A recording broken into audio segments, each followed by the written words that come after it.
दोस्तों, कराची के एक ताजर अब्दुल हसीब खान ने इलेक्ट्रिक ऑटोमोबाइल के लिए पाकिस्तान का पहला फास्ट चार्जिंग स्टेशन खोल दिया है।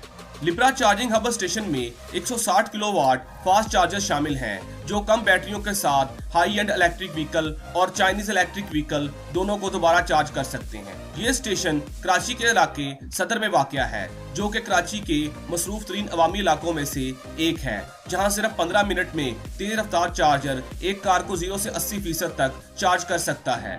इस चार्जिंग स्टेशन के मालिक का कहना है कि ये पाकिस्तान का पहला फास्ट चार्जिंग स्टेशन है। वैसे तो पाकिस्तान में इलेक्ट्रिक व्हीकल की चार्जिंग के लिए कई स्टेशंस मौजूद हैं, लेकिन ये स्टेशन 160 किलोवाट फास्ट चार्जिंग पेश करता है, जो सिर्फ 15 मिनट में बैटरी चार्ज करता है। इसके साथ साथ किलोवाट फी घंटा चार्जिंग पर सिर्फ 65 रुपए लागत आती है, जबकि एक कार को मुकम्मल चार्ज करने पर 3000 रुपए खर्च आता है। दोस्तों, अगर वीडियो पसंद आए तो एक लाइक